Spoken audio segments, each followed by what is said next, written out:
Hello, everyone, and thank you for joining us today for our Quantum Speaker webinar series hosted by ATARC Global Quantum Working Group. I'm Lily Chen, one of the group's government co-chairs. We are very excited to welcome Christine Laurie and Dr. Gary Jones to speak with us today. Christine Laurie is the Emerging Risk Branch Chief in the National Risk Management Center at CISA. Dr. Gary Jones is the Associate Chief of Strategic Technology for CISA. In this talk, they will present their PQC Roadmap. If you have any questions, please feel free to use the Q&A feature. Just include your question in the Q&A. We will answer at the end of the talk. So please, we will give the floor to Gary. Hello, and thank you for having us on this webinar to discuss this very important topic. Really appreciate the chance to get this information out. We've been working very hard on this, and hopefully we will be able to fully release it to the public in a written form very soon. So I'll start to share my screen. Please give me a thumbs up if you can see it as we go through the slides.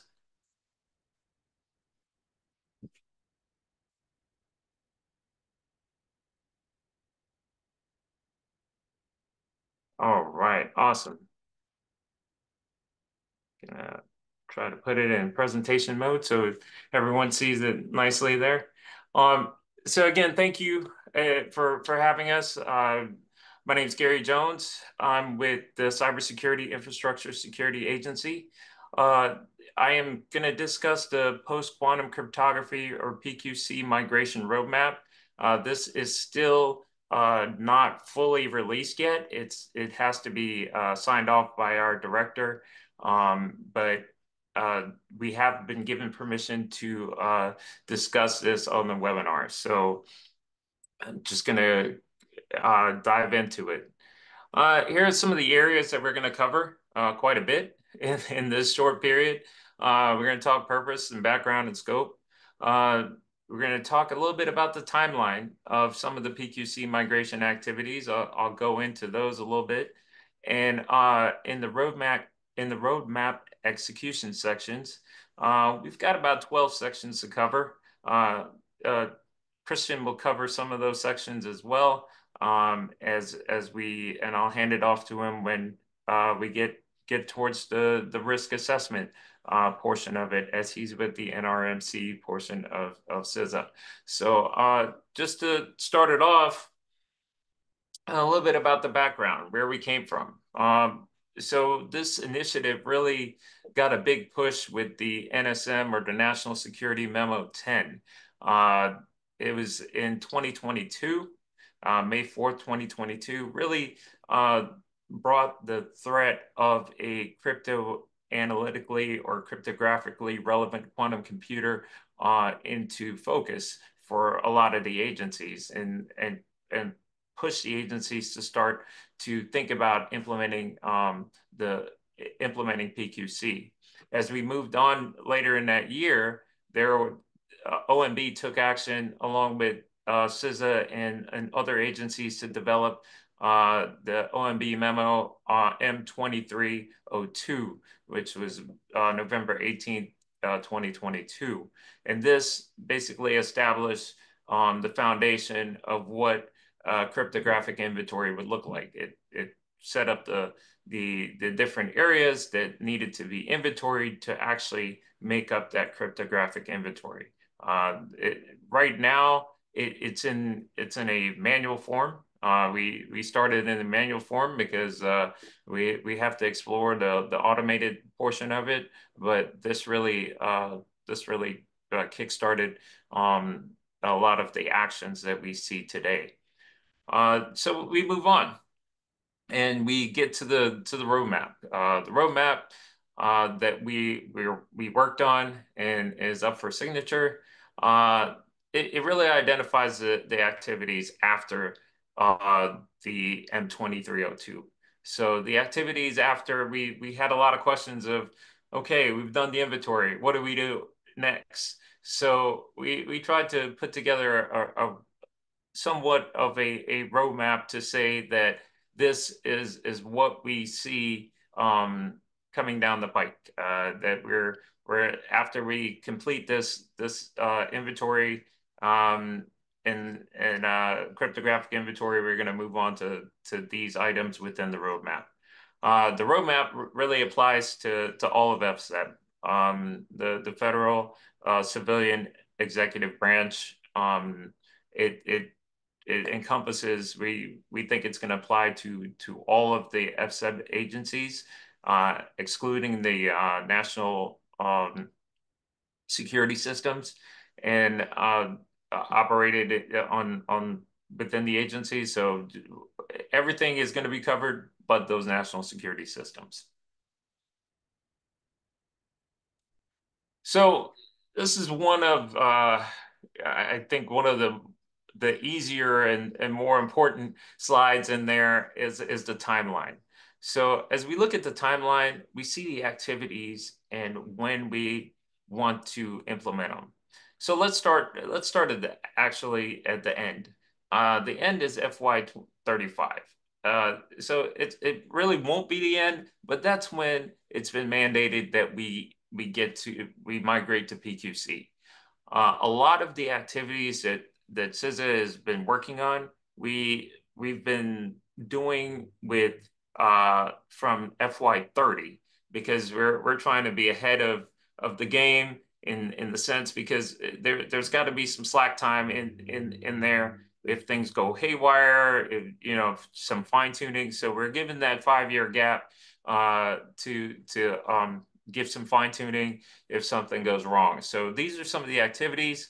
They're highlighted in so some of the more important activities where we're monitoring the vendor PQC implementation status. We'll talk a little bit about that in the follow-on slides. And update and maintain the inventory of the cryptographic assets. As we'll talk about that, we're going to talk about a PQC strategy that's implemented in that as well, where we're discussing how to conduct the inventory with the automated cryptographic inventory tools. We also have conducting the inventory of data, one of the more important parts of it. We will dive into that a little bit more as we go into the slides. And then incorporate crypto agility. As we've all heard about this, being able to move to follow on algorithms from this. That's something that that's going to be very important as we move towards PQC. And the final portion, I think that's really a standout is going to be that determine unique aspects of OT vice IT.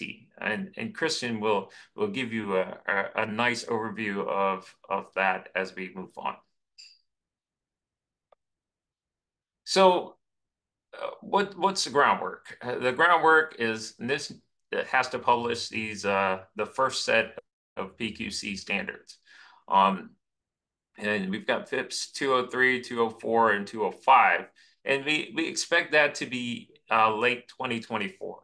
I would say it might come a little earlier. I mean, NIST has been working very hard on these algorithms. They've been I know the folks personally. I think they're getting very close. I can't speak for them, of course, but I think they're getting very close to releasing that. They have released some draft FIP standards, and we're working with that. As they release these standards, their work is not finished, and this will not close down. They will continue to work further to evaluate these algorithms and standards to make sure that they are still relevant and add add additional features to them so that they make it even more secure for even more powerful CRQC computers. So I think they will continue to work on that. We anticipate that vendors will start to incorporate this in the next a year or so after the standards are released. They are working very closely with this right now to make sure that these standards, that they have a good idea of what the standards are, and they have the majority of the parameters. They just probably need a few parameters here and there to fine tune them. So the vendors are going to continue to work with it and implement these standards. As we say on the roadmap, we've got to look and make sure that the vendors are putting in the implementation of PQC. CISA will work in conjunction with NIST, NSA, any agencies. We'll open up those lines of communications to make sure that we have the right hardware and software vendors providing the products to the federal space. We will continue to work with them to make sure that everything is the way it should be. As NIST is developing those standards, any updates, we want to make sure that they can migrate over to our infrastructure and be able to work closely with them as they implement those products within our space. So we have to keep our communication lines open and monitor the status of that. So as we monitor it, there has to be a test and evaluation, how to validate that these products have the right PQC standards in there. So again, we're going to work with NIST. We're going to rely on NIST to actually to help to validate some of these. We're going to put them in some of these products and well, probably all of these products in labs, and to make sure that they have the correct PQC standards within them. So our test and evaluation is going to be a big part of the PQC area, and making sure that these standards are up to date, and vendors are giving us the right and are within compliance as to the PQC standards. How do we update and maintain the inventory of these cryptographic systems? So inventory is a huge part of this. All right. Not only do we want to make sure that we have the right cryptographic standards in there, but how do we know what we have to know what we have, right? So in our inventory reporting, some of these, as we go into the automated part of it, we're going to try to integrate some of these tools, some of these automated cryptographic tools, eventually with CDM. CDM is a continuous diagnostics and mitigation program, and Cyberscope. Right now we report through Cyberscope, but we intend to have a larger role of CDM and Cyberscope. This leads to automated part of the reporting and a manual part of the reporting. The manual, there will still be manual. There will still be a need for manual reporting. One is certain agencies may not have the architecture or the infrastructure to support the automated cryptographic inventory tools. And not only that, but we're going to use that manual reporting as a baseline. So we will head more towards the automated scale, but we will still have that small percentage of manual reporting that we will use for baselining and assistance with agencies that don't have that infrastructure for it. So right now, as I said, CISA, ONCD, OMB, we're in other agencies within the the DHS and FSEB are currently using spreadsheets in May 2023, but we're moving towards a more automated fashion. So as we conduct inventory, we've conducted inventory systems, but now one of the more important parts is conducting inventory of data. What are the bad actors really after? Yes, they want to control the systems, but they really want to get to the data. And so we have to realize that we have to protect our data. So protecting our data is one way we look at PQC, because as we have to inventory our data based on the life cycle. So if we have 3-year data that's only good for 3 years right now, we may not need to put as much protection on it as we need to for the longer life cycle of data. The shorter life cycle of data, there may not be a cryptographically or a CRQC come online within 2027. We don't know, but if your risk assessment says this is where we're going to start from, we're going to say, well, 2027 is not where we're going to get a CRQC. We may not lengthen the keys on there. As we go to 5 years, where it's getting closer, like I said, we're looking at the 2030 part of it. So you may lengthen the keys on that. So as you get longer and longer, you're going to have to say, well, as we see on this slide, census data is 72 years. You're definitely going to want to put PQC and make sure that you put added protections in there for that data. So as we move through that life cycle of data, it's really important that you understand how long you need to protect your data and what are the relevant protections you need to put on that data. Traceability of transactions. This really applies to a lot of our financial folks, and the keys may not be rotated, right? But we're saying that transactions may not be as traceable at some point. So the encryption association with these transactions must be migrated to PQC. So we want to make sure that that we look at these transactions and filing tax returns.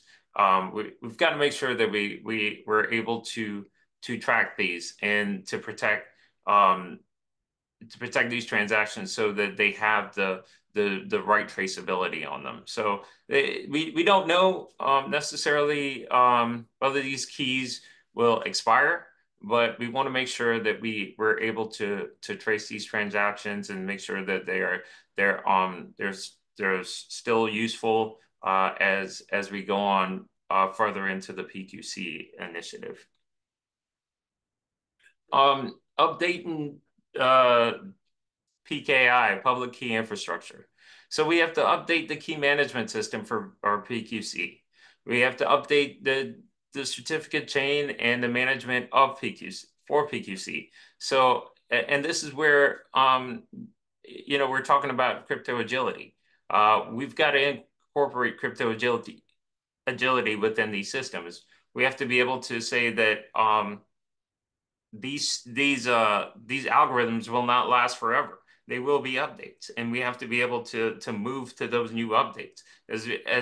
As that CRQC gets more and more qubits and gets more and more powerful, it may be able to break the standards or the algorithms that are currently in operations once NIST releases it. And there has to be some way to go between backward compatibility, where we're looking at classical working with quantum. So we're going to have some kind of hybrid mode. So there's definitely a lot of work that needs to be done with that. So we've got to update these key management systems to be able to reflect that ability to work classical and on PQC and be very crypto agile. So we also have to develop templates for PQC migration, the transition plan template for PQC, and a test plan, test strategy for agencies. So as we all know that overarching document, you have to have your test plan in your when you're whenever you're testing any kind of major systems. So I think here, as we look at it, we have to make sure that we develop a good test strategy in working with the agencies, and that may be all of us sitting together to get a good template as to how to test out these products for PQC migration. I'm going to hand it over to Christian. He's going to take you through the rest of the presentation. Over to you, sir. Great. Thanks, Gary. Again, my name is Christian Lowry, and I'll be covering the last couple steps in the roadmap here, and then hopefully we'll have a couple minutes at the end for questions. I see one hand up. So the next step, from what Gary was describing, is conducting a risk assessment, and that's where, this is really a proactive step, right? Like to do some of what Gary described earlier in terms of prioritizing based on different data protection life cycles and being able to understand what assets you have, what the impact is if they're compromised. And so there are a couple things that we think folks should be on the lookout for. And so, one is a technology breakthrough that actually just changes and advances the capabilities of a cryptanalytically relevant quantum computer. The other would be, some other algorithm or implementation that would facilitate breaking through existing public key cryptography. And so Shor's algorithm is the baseline for a lot of the work that we've done so far. But if some other algorithm were to supplant that and shorten the horizon for arriving at a cryptanalytically relevant quantum computer, that would be something that we want to factor into a risk assessment for what an FCEB department or agency is accounting for with their risk management and risk planning and for their overall migration planning. So Gary, next slide.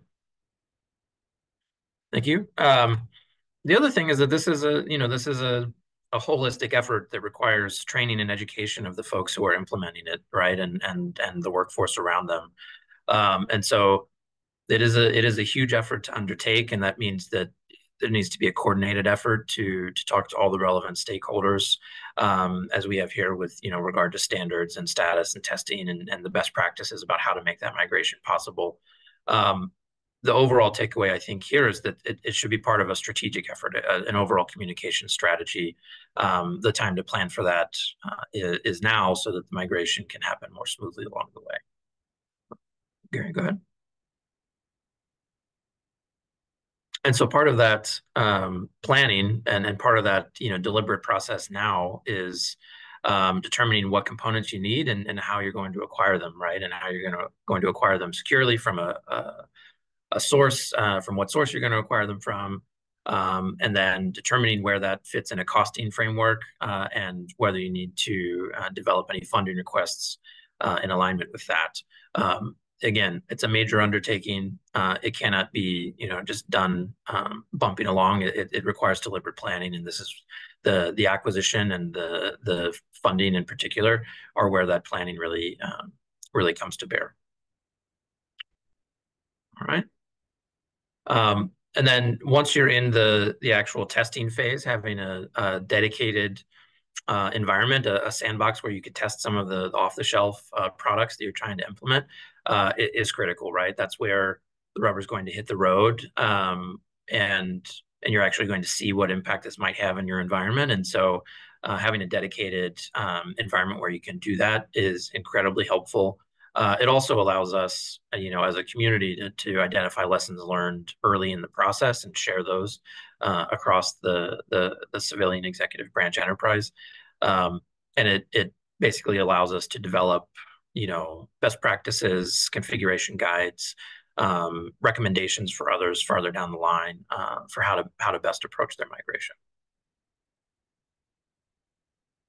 And then this is one that is near and dear to my heart. I think this is a really interesting challenge that's part of the process here, and that's determining where there are unique requirements for OT environments as opposed to IT environments. So I think,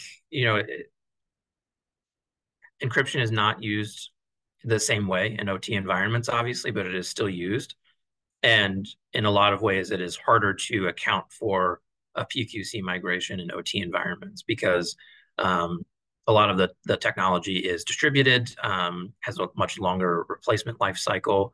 And so, and the vendor marketplace is a lot more complex. And so ensuring consistency and adherence to the new standards, and then also just, the ability for infrastructure owners and operators and everyone in the FCEB to update and replace their products in a manner that ensures that they're crypto agile and able to account for the new standards is a key consideration that, again, is best resolved with planning now so that you can incorporate PQC migration into those equipment replacement life cycles. So I think that's the end of the slides. We do have a couple minutes left. I see one hand up now, and there might be a couple questions in the chat. So I think Gary and I are both happy to answer any questions. Thank you for the presentation. Probably we will start from Q&A question. One is about the slides available. I think that is available, yes. The recorded presentation will be posted later on. And another anonymous attendee's question is Dr. Jones. Within DHS, how is the migration being coordinated with components CBP, USCIS, FEMA, TSA, etc.? Do you want to answer that question? Sure. Yeah, we are having working groups with the agencies as we're not we've established some with OMB, the other agencies, but every DHS agency has been invited to come to those working groups. We have one with HHS is very involved in this. DOE is extremely involved in this, and we welcome every agency to participate in the working groups. And anytime we meet, we've had meetings at the executive office building, and we are very open to just reach out to myself, Christian, anyone at CISA, and they'll direct you to us. And we will gladly bring you into the working groups. And the more folks and the more agencies, the better it is for us. Kristen, you have anything to add? No, I think that's exactly right, Gary. So then the next question is from Chris Wood. Just wondering why you didn't mention the bad guys like China, North Korea, etc., and in intercepting our encrypted traffic today and storing it to decrypt once they have a quantum relevant computer. That would lead to a conclusion that in certain cases, installing PQC as soon as possible, like AES 256 and SHA-3, for example, it's necessary. It's necessary, I think. Yeah. So Chris, thank you. I know Chris very well, and thank you. But my assumption is that we all know about the store now, decrypt later, right? So or harvest now, decrypt later. So everyone is and those actors that he mentioned that's what they're doing. And we've talked about the bad actors, and what they want to do is to take our data. And that's what they're doing is basically taking our data now. That's why you need to protect it as soon as possible, so that they don't exfiltrate it or harvest it now, and then when they get a CRQC, they're able to decrypt it later. There are some more questions, but we don't have time to cover all of them. So let's thank our speakers and thank you for your great presentation. Thank you. Thank you. Thank you very much.